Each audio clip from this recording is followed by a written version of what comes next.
The greatest teacher of how to live, love, and thrive in life is death. This is the lesson Karen Frances McCarthy learned after hearing her fiance had collapsed and died back in New York while she was on assignment in Virginia. Since then, Karen has sat with many people in the process of transitioning. She's discovered that there's always a gathering. No one dies alone. McCarthy had seen pain and death before. She was a hard-nosed and pragmatic and atheist reporter once embedded with the troops in Iraq. An advocate of the ethical practice and healing potential of mediumship, Karen underwent years of intensive training at the world-renowned Arthur Findlay College in England. She holds 3 awards, certificates of recognition in mediumship, spiritual healing, and public speaking from its governing body, the Spiritualist National Union. Karen is currently a PhD candidate researching the cultural narrative informing contemporary ghost literature at the prestigious Russell Group University of Birmingham in the UK. Her latest book, Till Death Don't Us Part, a true story of awakening to love after life, has been a bestseller since its publication last July, and the audiobook came out in May and was #1 hot new release in Amazon audiobooks. My name is Court Stroud. I'll be the moderator for this evening. To our audience, we're so grateful to have you here today. You're welcome to use the chat to ask questions at any time, and I'll do my best to incorporate them. And then near the end of the hour, we'll give you the opportunity to ask questions to Karen directly. So Karen, it's so good to be with you tonight. Thank you. It's great to be here, Court, and thank you for helping and hosting. No, it's my pleasure and honor. First question is, how did you come up with the title for tonight's gathering, No One Dies Alone?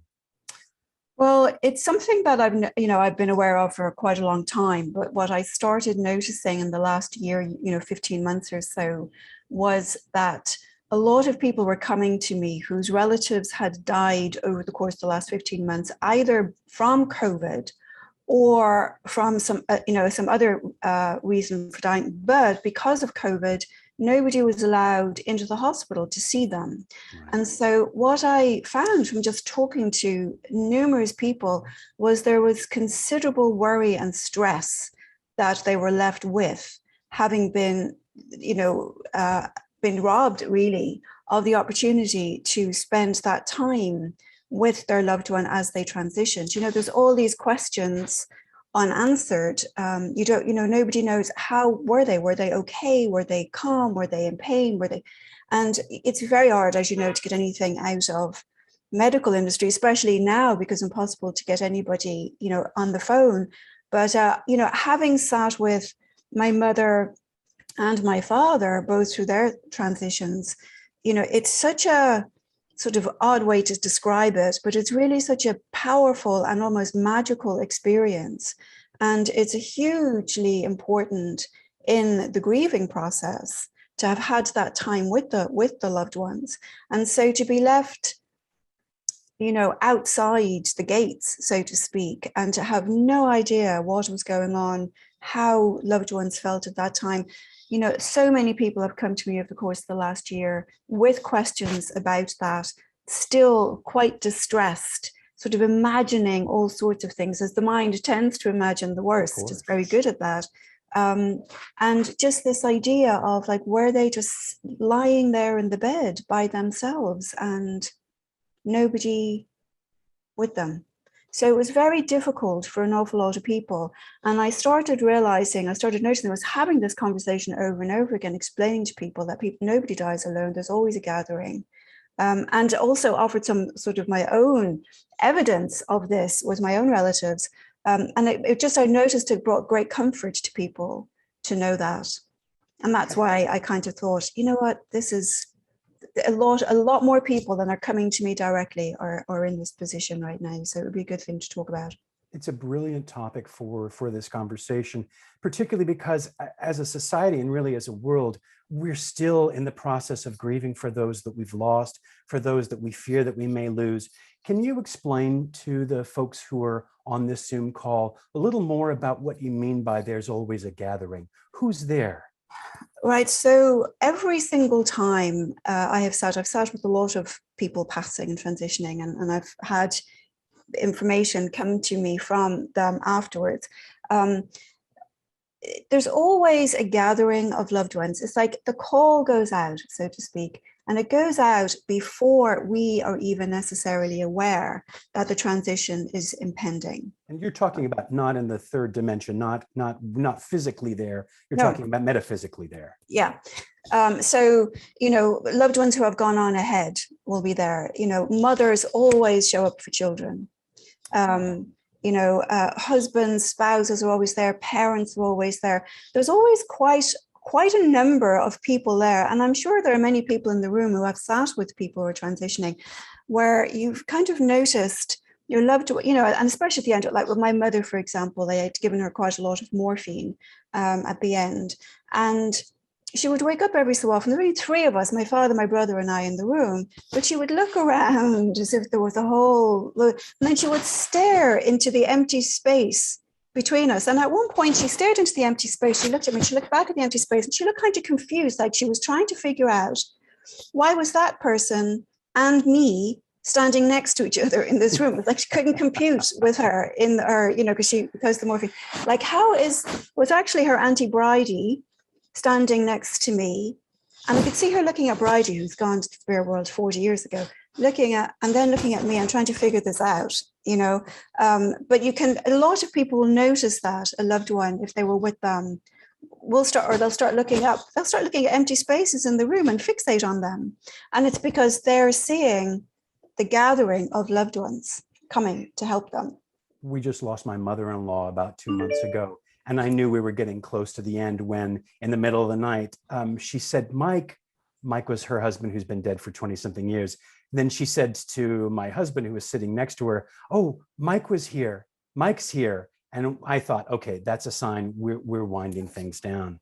Mm-hmm. This is an odd question, but I feel compelled to ask it. Are pets there as part of the gathering? Oh yeah, I've had all sorts of. I had a horse one time. A horse. A horse even came. People always say, "Oh, a cat and the dog will be there," But actually, a friend of mine's horse had died, and I could feel this horse there behind me breathing down my neck, and I said to her, "There's a horse here breathing down my neck, white horse." And I felt kind of stupid saying it, but it turned out it was her horse, and he used to do that. You'd come up behind you and just sort of breathe on your neck.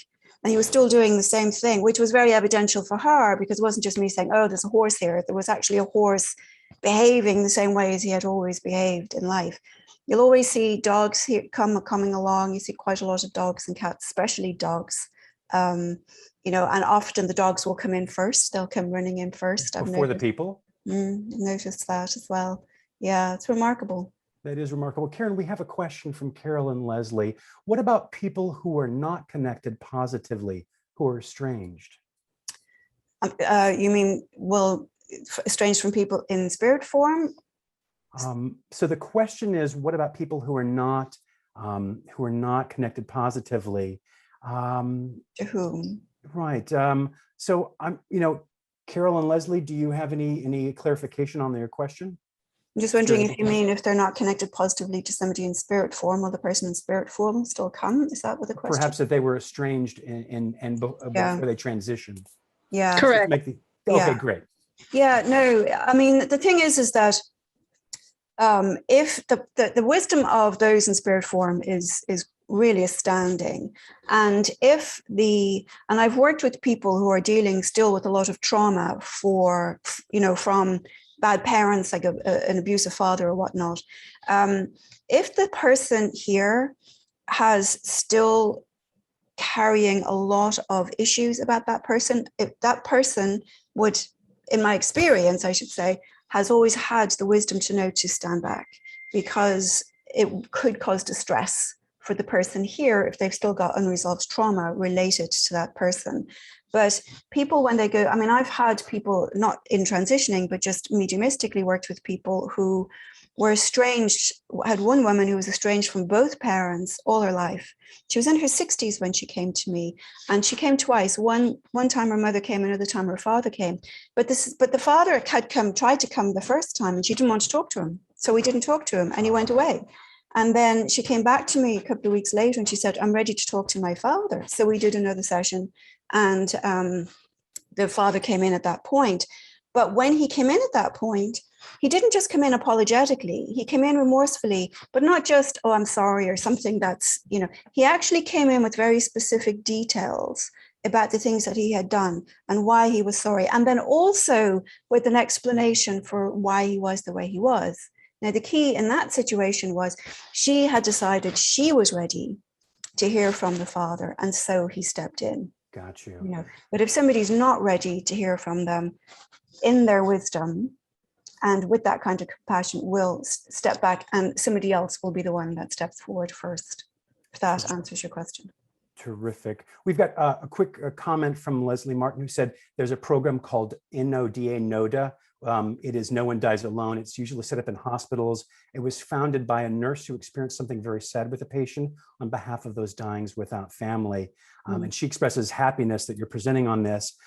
Simon asked the question, do the people who greet always have known the person in life? For example, can they be part of the family who passed before the person was born? Oh, yeah, absolutely. Yeah. I mean, it's never just one person. It's a gathering. There's always a lot of people there. And there will be generations of people there. In my experience, and I'll speak from my own direct experience, there is generations of people there who will come. So like grandmother will probably have been known, but great grandmother probably wasn't. But I mean, I've even experienced my great grandmother there, with so the connection remains. The connection is still there for that. If I can actually just give you a small story. My uncle just passed away in January, and I was in Ireland. It was an complete lockdown in Ireland at the time. And he went into hospital just after Christmas. He was in hospital for a week. He was getting sicker and sicker, and nobody was allowed to go in to see him. And so I was in Dublin, not too far from only 2 miles from the hospital. And we're all sort of all the time, how is he doing? And of course, you know what happens. I'm sure a lot of you have experienced this. Quite a lot of the time, when somebody is in the process of passing, there can be a surge a few days before they pass. And then the medical professional will come along and they'll say, oh, they're having a good day today. And everybody is delighted and full of optimism. And what it actually is this sort of surge, the body, because which usually is 2, 3, 4 days maybe before they will finally transition. So they came to us and they said this was happening. And I knew immediately, oh, that's the surge. He's only got a couple of days. And so immediately I started saying, okay, who's with him? Because none of us could go to the hospital, and he's there by himself. He was a bachelor.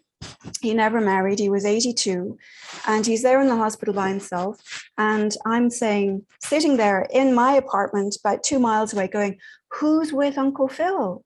Like, tell me who's with him. And I knew, I can assume my mother's there, his mother, my grandparents, the usual suspects, of course, we're all going to be there. So I'm like, to absolutely know that this is a surgeon, he's going, if he is about to transition, there's a gathering there already, I know. So somebody I don't know, tell me who you are, tell me if you're there. And I hear somebody says, Mary. And I go, Mary, like we have no relatives on that side of the family called Mary, none. And so I said, well, who are you, Mary? And she says, girlfriend. Girlfriend. He's my 82-year-old uncle who's a bachelor. And so I just left it at that. You couldn't see anyone. So 2 days later, my uncle passes away. I called my cousin, actually, and I said, do you remember? I had this vague memory of my mother when I was a kid saying that my Uncle Phil had been engaged at one point in his life when he was young.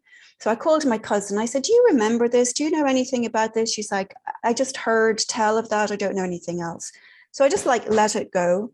And then after the funeral, my other uncle, his brother, dropped me back to my apartment. And on the way back, I said, do you remember, Uncle Phil was engaged at one point? Because I was like, why, if they were engaged, was she saying girlfriend? And he said, oh, yeah, no, they weren't actually formally engaged. It was his girlfriend. And I said, do you know anything about her? Do you know her name or anything? He said, oh, yeah, it was Mary Thomas from Donegal. So that's who it was. And I thought, oh, thank God. Because, I mean, it was 62 years since they were an item. 62 years. And she'd gone on, and here he was at 82. Now, they knew each other when he was 20. At 82, she's there by the bedside. So if the girlfriend from 62 years ago can be there, I guarantee you the great-grandparents, the dogs, everybody's there. Thank you. Thank you for that. Thank you to Miriam also for asking a question that's already been answered about, do you have to know the person, such as a grandfather you never met? And thank you to Leslie Martin for pointing out that the surge is often called the kidney yin rising. We've got a question from Lisa Karen, which asked, what do the spirits who gather say or do to comfort the person who's transitioning? Well, first, I feel the energy is always so positive there around them that just their very presence is comforting. Sure. The fact that they can feel, that you, and I'm sure a lot of you have found this as well, particularly like when my mother was passing, this is very common. If the children are in the room, they will hang on and hang on and hang on until the children step out, and then they'll slip away. We hear these stories all the time. Yes. Somebody sat for 3 days and 3 nights and then went to the bathroom, and while they were in the bathroom, the person died, because they don't want to be there. They don't want somebody there to see it. But the thing is that because the other people in spirit form are there, they're going to go with people they have loved in their lives, who are there with this I had, when my mother passed, I did the same thing. I was actually there in the room, and I could see her looking at this in the empty spaces. So I said, now, I can't see who's in the empty spaces. I can just kind of sense the presence. So right. I said, who's here? And I got a bunch of answers. But one of the people said, Auntie Bridie. Now, my mother doesn't have an Auntie Bridie. So I was like, are you in the wrong room or something? Like next door. And so when my uncle, my mother's brother, came to the hospital, I said, who is... did you ever hear of somebody like Auntie Bridie? Do you have a Bridie? Is there a Bridie in the family? I've never heard of a Bridie. And he said, oh God, Bridie, she was such a bitch. Everybody was afraid of her. Everyone was afraid of her. She was a dreadful woman. And but I didn't tell him, obviously, because he wouldn't have been open to it. But I was like, goodness, even Bridie, who scared the life out of everybody, came to bring comfort and a welcome from my mother in her transition. Oh my goodness. We've got, Karen, we've got 2 questions that are very similar, one from Rachel and one from Maureen. In both cases, the question is about when something happens very suddenly, for example, an instantaneous death, like unfortunately what we've seen in southern Florida with the collapsing building. What happens there? Is there time for the loved ones to gather? Well, the loved ones always know. So there's no, from that vantage point, it's like a sudden car crash. From their vantage point, they know the transition is coming. So the gathering is there, even if it is instantaneous. If we think it's instantaneous, they know it's not. Okay, and their sense of time may be very different. Well, there is no sense of time, right? There is no time, right? So yeah, it's not an issue. Karen, I'd like for us to go back and talk more about your experience and mediumship, because you and I've known each other a long time. One of the things I think is fascinating is you had experiences as a child, and then you became a very hard-nosed atheist, journalist. It's Show Me the Facts, Buried with the Troops in Iraq. In your book, Till Death Don't Us Part, you write about talking with the spirit world as a child in a Roman Catholic family, and then you stopped. What happened? Well, I think a lot of people, and I find this even with my friends' kids, is the kids don't know the difference between physical, when they're very young, physical. They're not that long out of spirit form anyway. They're not long out of pure consciousness before they come into this form. And so it's as easy for kids to have a chat with a spirit form person. Well, the problem is that people think they're imaginary friends when, sometimes they're imaginary friends, but they're not always imaginary friends. And so, if a child is talking to an adult, so I would talk to adults. Now, imaginary friends aren't usually adults. They're usually little creatures or they're other kids or whatnot. But in our family, my mother, I always think this is odd, if there are any other Catholics, saints were once in physical form, and then they died and now they've been beatified and they're saints, and we pray to them. And my mother was very Catholic, and she was a Padre Pio devotee. She prayed to the saints, and that was okay, but it wasn't okay to talk to spirits because she thought it was just all in the mind, which I could never figure out how she could reconcile that. But I would see them when I was small, and it was just kind of curious. I would wake up when in the middle of the night and there's a man, and you could see the features and the eyes and the reflection of the light, even in the dark, so clearly. But knowing this person's not same physical like me or anybody else, as a child, it never bothered me at all. And my mother remembers me sort of having conversations out in the doorway to somebody in the hall, but I think you just get to a point, and I think this is for most children, you just get to a point where you just become interested in other things, and your awareness and your focus goes elsewhere, and you get to be a teen and you couldn't care less, and you're interested in just being sort of hip and boys and fashion and going to the local disco. That's really giving my age away now. And so you just sort of the focus. Now, in retrospect, looking back again, there were definitely times where there was extrasensory information coming to me that I wasn't aware it was extrasensory at the time, if that makes sense. So I would see somebody and know there was something wrong with them. But it didn't occur to me at the time that nobody else was sensing that. Got you. If that makes sense.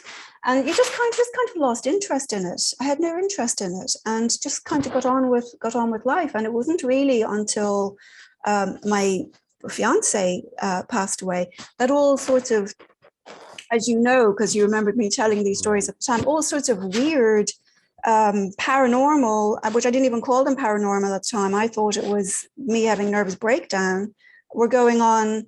And it really kind of forced me to actually have to look at all of this sort of again. Before we have more questions about that, Karen, your microphone seems to be rubbing a little bit. Okay. So I just want to help make sure that it is a clean. So talk to us about that, because you had this faith and then you turned away from it. And then you really took a 180. And as you were saying, it's because of your fiance. What was that like? What happened? Because you went from being an atheist and a non-believer. That's not an easy thing to turn away from, or was it an easy thing to turn away from? Not at all. Yeah, no. It was a very, very, very difficult turn to make because, when you don't have any of these beliefs, you don't have any beliefs at all. Part of it, to be honest, was I grew up in a Catholic society. At the time, Ireland was very Catholic. I went to school with nuns from the time I was 4 until I was 17. There's more of the politics of the church in all of that, and more dogma and rules and all of that than there is actually any spirituality. So by the time I got to be 17, I'd had it. I had really, truly had it. I had no interest in this at all, and stopped going to church and had nothing to do with anything, and just kind of got on with what was more interesting to me. When he died, all sorts of the things I talk about in the book started happening, like black shapes appeared, things started moving, there were noises, there were things touching me, and you didn't believe that this was the case, right? You questioned whether you were having a breakdown. Yeah, well, I thought it was grief. And then it persisted, and they got more and more. And the bed somebody was sitting, I was in bed one night, and next thing I felt somebody, I was in actually, oddly enough, this is like so gothic, but it's true. I was in a huge house sitting in Virginia for a couple that were away, and my room was in the converted attic. So it was like, it's like you think it was in a novel, but it was true. I was asleep one night and I woke up because somebody sat on the bed and the bed creaked and lurched, the way it would when somebody sits on the bed. And I kind of scrambled up and there's nobody there, and it's just nobody in the whole house. And sort of all the time, and when those sorts of things go on for long enough, you start to think, okay, this is not just grief. I've actually gone out of my mind. And what was it that made you realize that you weren't out of your mind, that this was actually just a reconnection with what you had experienced in terms of communicating with the other side as a child? Well, it was very different from when I was a child. I mean, when I was a child, I barely even remember it. And as a child, it feels very natural to you. And nothing about this felt natural, you know. I think, you know, what happened was a lot of very helpful people sort of showed up in my path, which I do think was part of the series, which I didn't know at the times of the synchronicities, you know, or even really have much faith in the concept of synchronicities. But I actually, ironically, the first thing that happened was I went for a walk one day and got lost in this little town I was in. And when I kind of came around, I was standing outside a tiny little country Catholic church, and they were ringing the bell for mass. And I'm just sort of, I had no idea where I was. And I went in, sat in the mass, it was beautifully soothing. And I went into the rectory afterwards to talk to the priest, to tell him, I think I've gone out of my mind. And oddly enough, he said, you know what? No, these are signs that loved ones leave when they die. Quite a few of our parishioners have had them, which was really a rude awakening, because this from a Catholic priest, you know. But I started looking into it, and I met from there a man, Professor Lou Legrand, the late Professor Lou Legrand, who's a lovely man who had written a book that I'm always recommending called Love Lives On. And I read that, and then I called him and we had some conversations. And I started to slowly start to entertain the notion that this could be signs.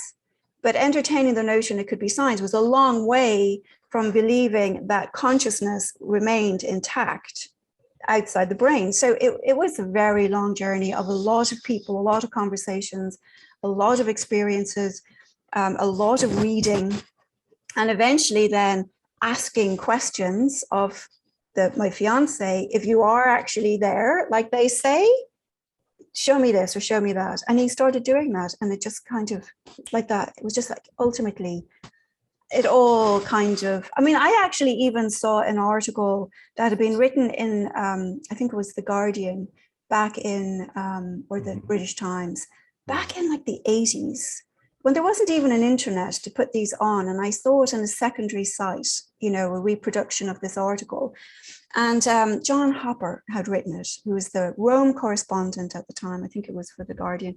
And I saw it on a website, and it was about the Catholic Church in Rome saying that these signs exist and they are communications from our loved ones.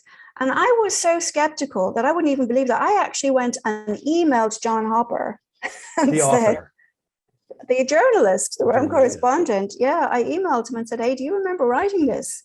Or did somebody make this up? I mean, that's how little I would believe of what I was saying. And John Hooper, I think his name is, he emailed me back the next morning and said, yes, I did write that back 20 something years ago.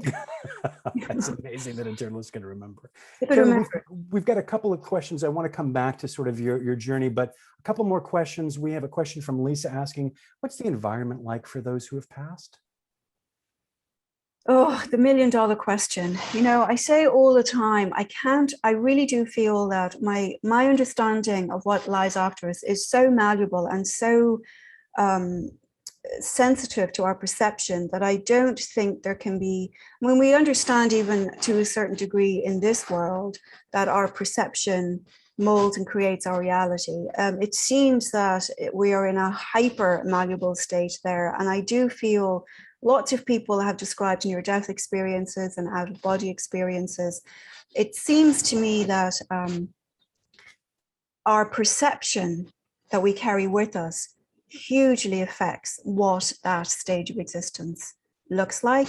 So I can't, it's almost like the easiest way I think to describe it is if we were all blind and somebody put an elephant in front of us and we were only all allowed to touch one piece of the elephant, we would all describe an elephant radically differently. Yeah. I would have a little tiny tail, somebody else would have a huge trunk, somebody else would have a toe or a tusk. And we'd all swear that an elephant was what the trunk felt like, you know, because we can't see the full picture. So I'm very reluctant to talk about any kind of idea of a single universal reality after we get, I mean, even if a bunch of aliens landed on the planet and had to describe back, send a dispatch back home to describe to the Earth, it would be radically different based on where they landed, who they met, what the environment was like, what the people were like, so I don't think there is one way to describe it. Got you. Quick thing, the microphone seems to be rubbing again. Just want to mention it again. And then I understand that some people believe that they are clairvoyant, clairsentient, clairaudient, clairolifant, I think. Do you describe your communication with those on the other side in a certain way, or how would you describe your connection? Well, all of those words describe psychic senses. So, it's like clear seeing, clear smelling, clear feeling, clear knowing, clear seeing. It's just like here, we communicate with each other through a combination of senses. We're not just listening to each other, we're looking at each other, we're sensing each other energy. It's the same thing, except we're using psychic senses. Communication is a combination of all of that. Got you. Thank you. Stacy just mentioned that she had an imaginary friend named Jenny, and that she's sure that as an adult that she was in the spirit. And then Sam has a question. Do you think everyone possesses the ability to pick up energy from the other side? Yeah, absolutely. I think it's like to varying degrees. And I often liken this to music.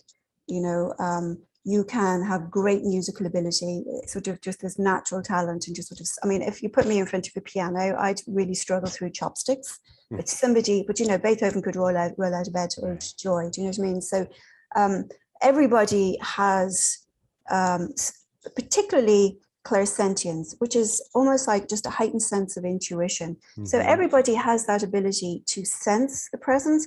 Part of what you need for that is, first of all, education and a little bit of training, but primarily openness. But everybody to some degree has it. And the one thing I really strive to do is to educate people on what it is, because too often people are afraid if they sense something, they just kind of clam up because we've got this, we're still carrying these medieval concepts that, like the Sixth Sense or something, we're still carting these make for great movies, but that's not how the world is in reality. Right. We've got a comment from Pamela and a question. She's a chaplain at a nursing home, and 25 people died of COVID there. No one dies alone, and she believes this as well. Her question is, she's wondering if you have any resources for prayer that may be used with families when their loved one is dying, that acknowledges and interacts with the gathering while the person is passing. Oh, that's a really good question. I haven't really actually looked into that. What I would say is the one thing that really helps the sensitivity to sense that gathering is meditation and mindfulness. And it's the first thing I teach anybody if I'm teaching them how to start to access these senses, is that stilling the mind, expanding the energy field, helps to sensitize us. Now, it doesn't happen overnight. You can't just pop into the hospital and there we go. But if you do have a meditation practice, and on my website, actually, I do have recordings of short meditations called The Power of the Spirit, which helps to access your own power to be able to make those connections with the greater power. And when we sit with that, we're creating a space for that presence to be felt. So, I mean, I know prayer is a form of meditation. Meditation is a form of prayer. In my experience, it's just to acknowledge their presence, to invite them in, to invite them to join, and then to sit very quietly in a state of mindfulness and in this sort of acknowledgement of the union of all of the people. So that would be how I would kind of approach it, if that helps the Terrific. person who asked the question. Thank you for that. And if panel, if you have a further part to that question that wasn't answered, we'll have an opportunity for you to ask Karen directly at the end. Karen, I want to turn back towards your transformation from a journalist who was embedded at the troops in Iraq. You were named, I think, by one of the publications in Ireland as one of the 4 most important Irish journalists outside of the country, if I remember correctly. Not one of the 4. I think it was one of the top female journalists who have made an international impact. Well, that's pretty amazing. I would like to claim 4, but I don't know. There might have been more. Well, so my question to you is, you haven't the experience with your fiance transitioning, the contact. What was the and your reticence to embrace that, and then you did. What was it like from others, particularly folks that knew you as the hard-nosed atheist, reporter that's embedded with the troops in Iraq, who's tough as nails? What was the reaction from them and from people in general? Yeah, it was very mixed. It was very odd as well, because some people who I had known for many, many years thought this was just nuts, and we sort of had to have a kind of a gradual mutual parting, because it really was the only way to remain in those sorts of relationships was to deny I ever had any of these experiences, or that they were ongoing, which they were, and it wasn't just that they were ongoing with him. There were, as you know, and I described some of these scenes in the book, other people started to come along, relatives of other people I was sitting with would show up to get a message in, this kind of thing. It meant I had to deny all of that. So kind of gradually parted ways with a lot of people and just sort of drifted apart. And other people I'd known for a long time that I wasn't necessarily that close to, once they heard, it turned out that they were really on board with all of this, and we actually ended up being closer. But it does change everything. I mean, it really does change how you move through the world. So it was quite an upheaval. To go from being a journalist and then having these experiences and then changing, and then you studied at the Arthur Findlay Institute. And what drew you to getting a formal education in mediumship?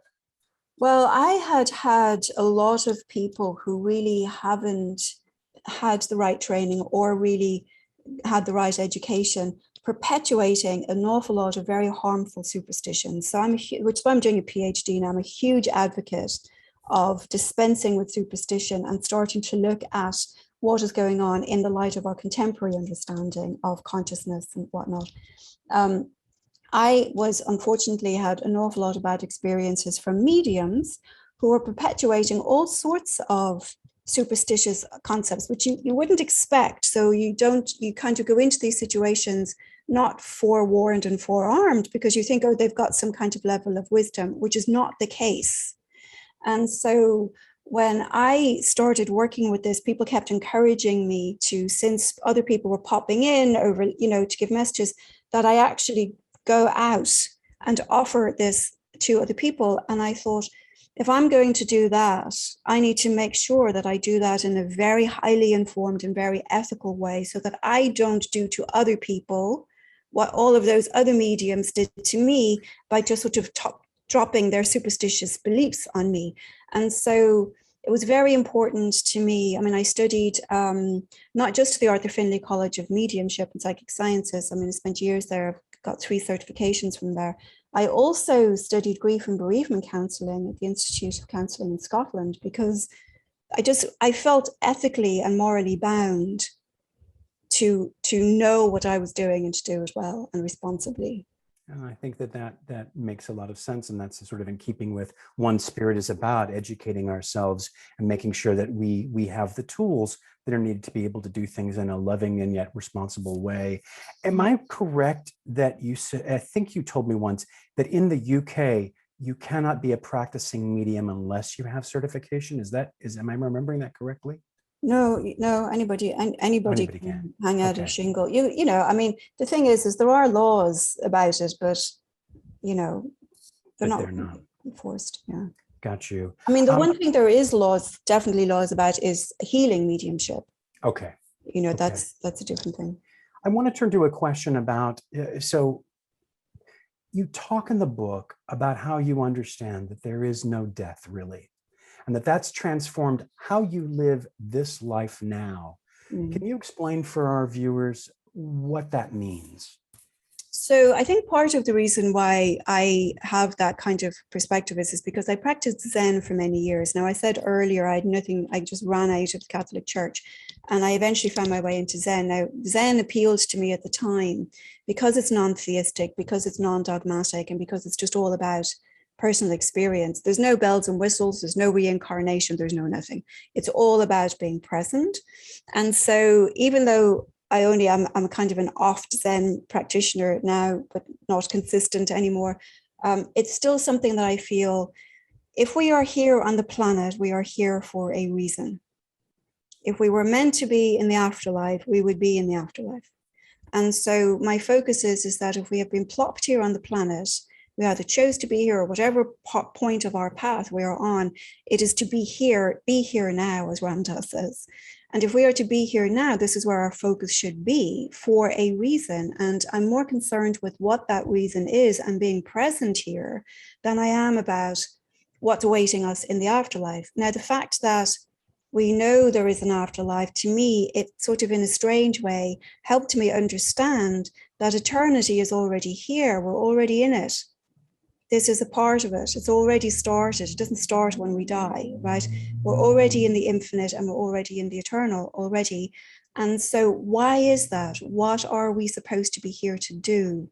So I feel like I'm more interested in focusing on the present, because there's no point in focusing on what was it like before we came here. If I was supposed to only know that, I wouldn't have come here. I'd still be there. Right. If I was supposed to be focusing on the afterlife, I'd be there. I wouldn't be here. So it's like, why do we clearly are here for a reason. So it's important to be present to really put the focus there. And I've heard this said about, I can look at the past, but I don't need to stare at it. And I think sometimes as spiritual folks, we can want to stare at the future or stare at what may be on the other side of the veil rather than understanding. I know this is true for me, so let me just speak from my experience. Sometimes I want to know what's on the other side and understand the mystery rather than self-examining and seeing, what may I do now to serve others? What may I do now to serve myself? Do you agree? Absolutely. But there's also mystery now. What is the nature of consciousness? What is the nature of non-local particles? How can a particle here in Florida spin with a particle in Pluto? I mean, there is so much mystery here in the here and now. There is, I hear this with trance mediums all the time. They say they start working in trance and they say, oh, we've come here to tell you to love each other. And I always go, that's not very helpful, because we know that. You need to tell us how we get to love each other. That's a really good point, because we do know to love each other. That's a sort of a universal theme, but the how is so important. That's a very different thing. It's very easy when you're in a discarnate form, when you're all feeling like love, and the way I experience and feel people who come to talk to it. So it's all beautiful there. The challenge is how do you love people when they've just, slashed your tires or robbed your house, or how do you have compassion for that? We're in a challenging environment. And part of it, it's easy to love lovable people. It's not, what do we do when somebody is not lovable? And the real work is loving in difficult times. As we have seen during this pandemic worldwide, there's a lot of stress and it becomes more difficult, at least for me, to remember some of the teachings. We've got a couple of questions that I want to get to before we start to open it up, Karen. One is from Lisa. She says, if you get a message to warn someone of a medical or safety issue, do you convey that? I don't get those, and I'll tell you why. Because it is not legal to offer any kind of medical information without a medical license. And that is one thing. Secondly, if a person is, sometimes I'll get a message, just to watch this or watch that, but I cannot diagnose or prognose. Gotcha. And so because I can't do that, the information is not really shared with me. Now, sometimes I will get information where they'll say, watch this or watch that. And what I have to say is, could you just go to the doctor next time, so you have to kind of temper it. Next time you're at the doctor, could you just ask him to check this or this? And that's as much as you can legally say to somebody. The other thing too is if I feel, and I know this sounds a bit cliched, but it's also, if it is somebody's time to go, it seems they go. Right. So I haven't had somebody, where I talk to somebody and I say, don't get in your car and drive up there because I've got a premonition. It actually has, I've had premonitions, but not from the spirit world. In a way, interfering would be assuming that to transition is a bad thing, rather than understanding that a transition is a transition. Yeah. And so we don't have to prevent something because it's going to be bad, as opposed to just understanding that it just is. Question from Joni and Michelle. Is it possible to see or sense a spirit loved one in a virtual platform like telemedicine or Zoom? I'm sorry, could you say that again, Court? The question is it possible to sense a spirit loved one in a virtual platform like telemedicine or in Zoom? You mean for me, if I was For you, yes, for you. Oh, absolutely. That's all I've been doing since COVID started. Thousands of people just, I mean, when the loved one is sitting, so if you and I were sitting together and you said to me, is there anyone around me? Then I would attune because you're sitting in front of me. So people don't just randomly follow me around. No, people, spirit form people don't randomly anybody around. If you have a private session with somebody, they're in Zoom, and then you're contacted by the people. Got you. Well, because the person sitting in front of you on Zoom is the connection, I'm just the bridge. Right. And then it's really a matter of time and space become, I would imagine, fairly irrelevant. They're always irrelevant. That makes sense. They're always irrelevant. We've got a question from Rachel. Asks, if you do private sessions, is it more challenging when a lot of dead folks are waiting to chat? I mean, a lot, she asks. No, I mean, there's always a lot of people there. I mean, it's very rare that the only time ever one person would come is if you actually send out before you come to me saying, I just want Joe to come because I really need to talk to Joe. Then what probably will happen, they'll hear, because they can hear your thoughts, even if you can't hear theirs. They can hear anybody's thoughts.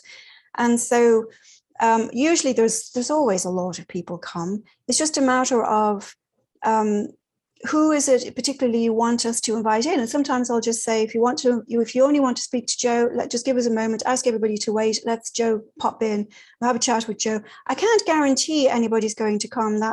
I can't go drag him out of the spirit world by the scruff to come talk to us, but we can certainly invite people, and most of the time that person will show. But there's always other people there, and there's always animals there. Well, if somebody's a pet, I'll tell you, I've got some more dogs and cats.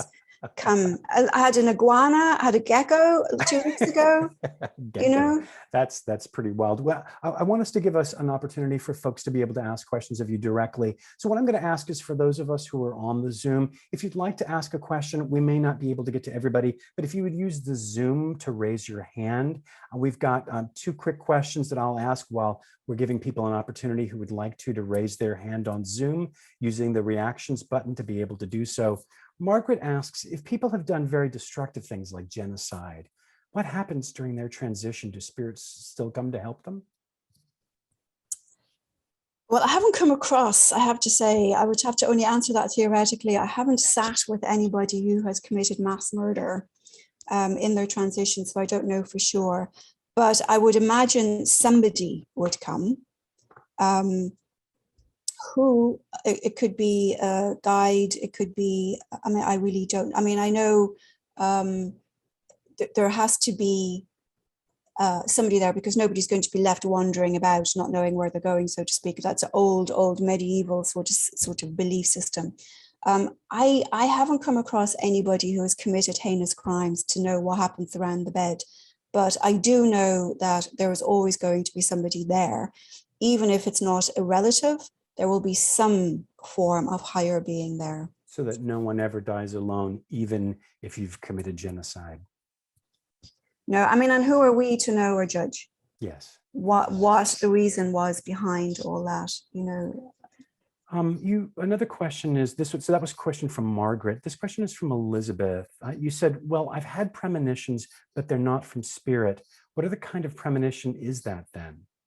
It's just psychically, my spirit gets a sense of something in the ether, something in the fabric that is happening. So just very quickly, remember, is it the Fukushima disaster? Remember, and then there was tsunami, and I kept having dreams, and a lot of psychics I know had this, kept having these very strange, disturbing dreams about drowning and people being drowning and all this kind of stuff. But it wasn't tangible where you'd say, oh, there's going to be a reactor meltdown in Fukushima, and there's going to be, it was just this disturbance. It's almost like, I hate to say it sounds cliche, it's like a disturbance in the force. Mm-hmm. You can pick up when something like that is in the offing, especially something major like that is in the offing. I heard friends. Get a Go ahead, sense of, you just get a sense of it, and it's coming. You've got to remember we're all spirit beings too. You know, we are all in spirit, we are all spirit form, just in a physical form currently, but our own spirit is capable of, or as much as what people in just spirit form are capable of. So we are always potentially picking up this sort of wisdom and information. We all have the potential to do that, if that makes sense. Sure, and thank you for that. Another question from Lisa: do animals talk and communicate? Yes, but not in English. What, do they speak Spanish? Do they speak Mandarin? No, they don't speak languages, but they will. I was joking. See, the language of the spirit is not English for a start. I mean, right. When you're the easiest way I can describe this sort of communication is, first of all, it's sort of more telepathic. It's mind to mind. A mind-to-mind communication, if you ever sit and monitor or sit and just observe your own thoughts, we don't even think in English. We think in fragments of feelings and thoughts and impressions.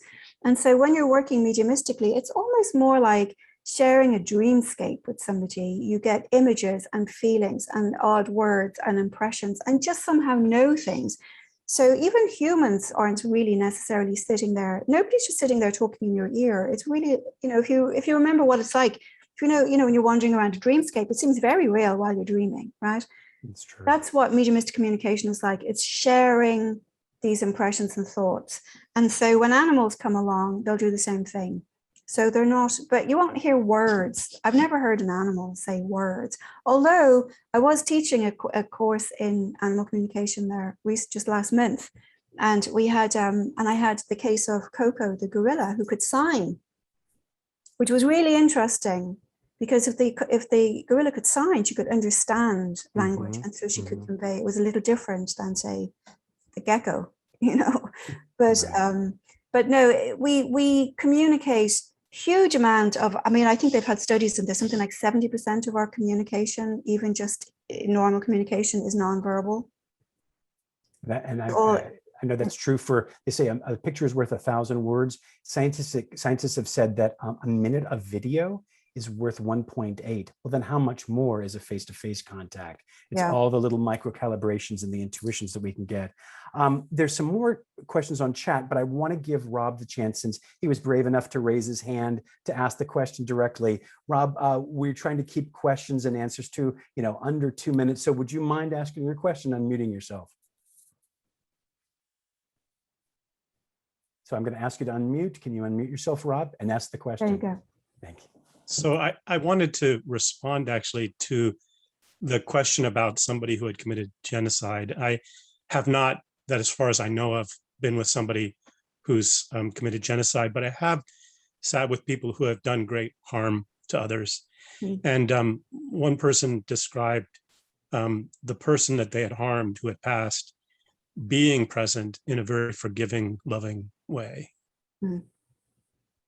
Oh, I thought, yeah, that's always almost, even like, I mean, that's the same with Auntie Bridie. I mean, Auntie Bridie was terrible. I mean, my mother's Auntie Bridie broke up her own son's wedding on his wedding day, but when she came, that's why my uncle couldn't understand why she was there, because nobody ever spoke to her, because she was mean to everybody. But when she came for my mother, she was very gentle and very welcoming and there to help her. I think the question earlier was, if the person dying has committed genocide, do people come for them?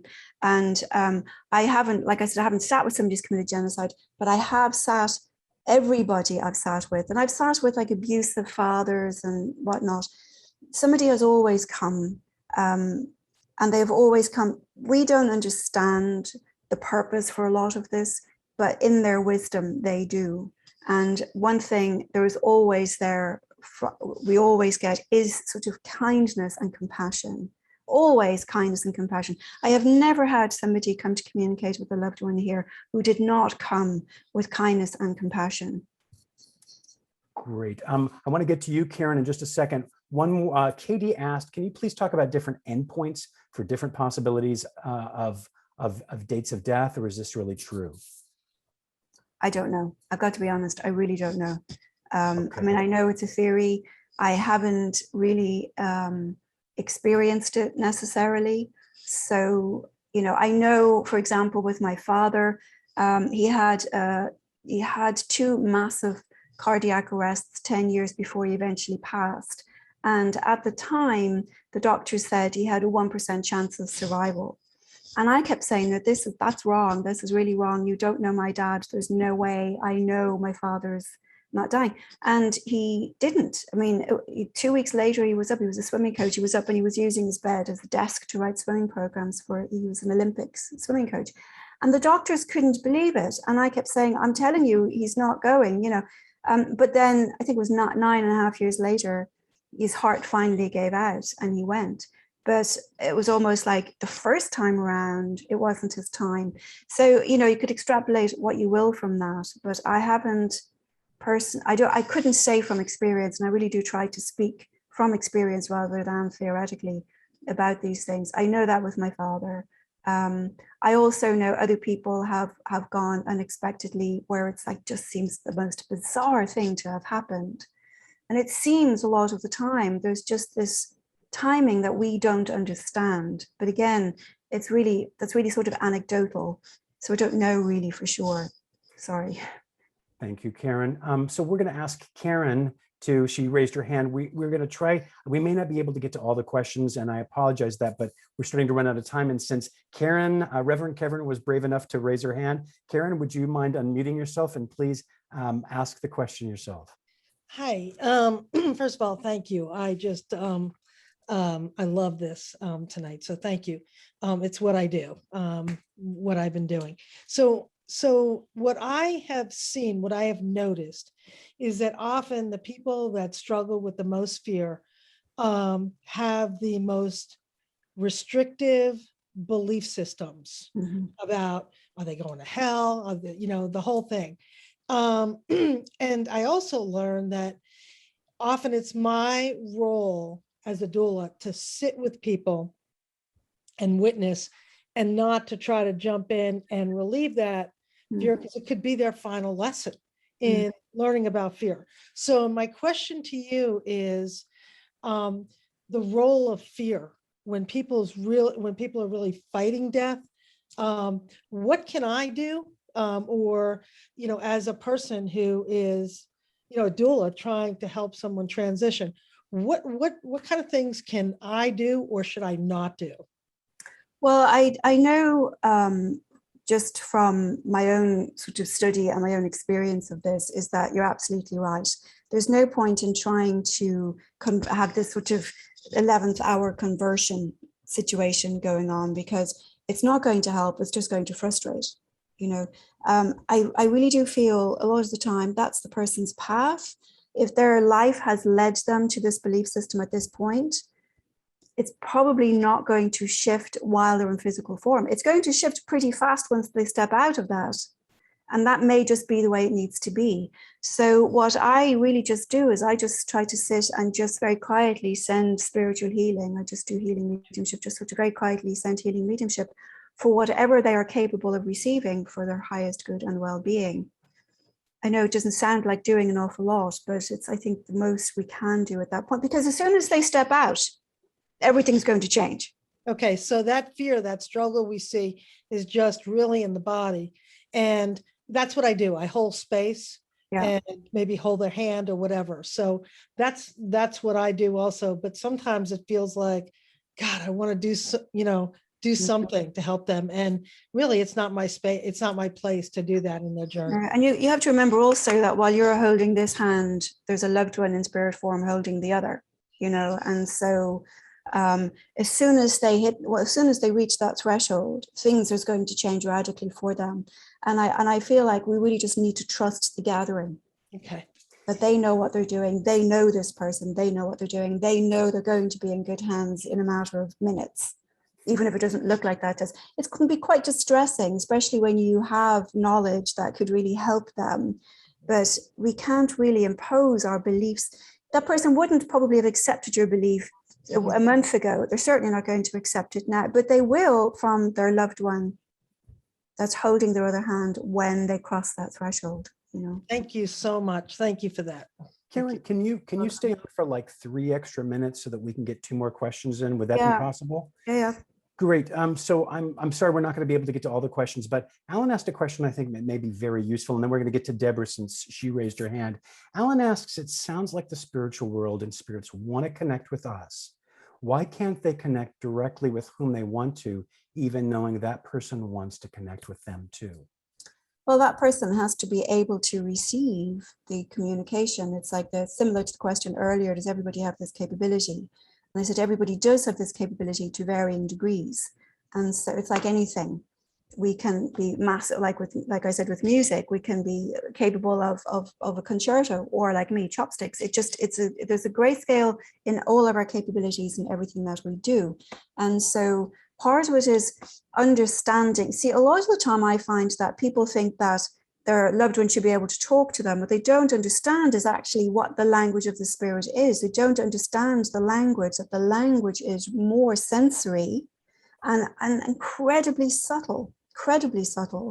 And so part of it is understanding, learning that language. I say to people who come to me all the time, particularly people, I get lots of people come to me whose spouses have died just because they read my book. Part of that is just helping them to recognize and to learn the language their loved one is using to communicate with them. Because if you're going around waiting to see them appear, if you're waiting for an apparition, or if you're waiting for somebody to start a running dialogue in your head, you'll be waiting, because that's not the language of the spirit. So part of it is increasing your own sensitivity, which is work that just doesn't magically appear. I mean, even with me, even though all those scary things have happened, I still sit, I still meditate, I still sit in the power. I still do all of this work, which you have to be able to do to be sensitive enough to be able to sense the presence of a loved one. And then you really need to learn that language and understand how they're communicating. Karen, we'll get to Deborah as the last question, but somebody asked about how to be able to find out more information. The book that you recommended earlier was Love Lives On, correct? Yeah, by Louis Legrand. Okay, terrific. And then somebody asked about being in contact with you. I looked up your email, not your email, your website. It's karenfmccarthy.com, correct? No, it's karenfrancesmedium.com. Oh, okay. I think that I may have francesmedium.com. So Frances with an E. Okay, terrific. So Deborah, I'm going to ask you to unmute yourself, and you have the last question. Hi, Karen. I was wondering what happens to a person's spirit in, say, the hours or minutes before they pass away. Is there sort of a set, not set, but is there a typical, are there typical things that happen for most people? And can the spirit leave the body? I'm always concerned about suffering of people and animals. And I know, there's medication, of course, to mitigate some of that, but is there anything on the spiritual side that helps animals and people? I know too, I'll be quiet, but my dad, when he was passing away, he said the end is thick. I'm not sure what he meant by that. I didn't know if he meant, there just are a lot of things that you have to go through. I'll be quiet and let you talk. Sorry, what's the Thank end? you for the question. What was you said the end is thick? What was it? Yes. Mm-hmm. Mm-hmm. I don't know that it's the same for everybody. I have to be honest. I think just sort of the people I've sat with, and as Reverend Karen was saying earlier as well, it's like some people are very open and it's, they welcome the transition. They know where they're going. Some people are very fearful of where they're going. I know with pain, what I can honestly tell you from working with people who have already transitioned, the pain does not stay with people, so it's not like they're carrying it, if that helps at all.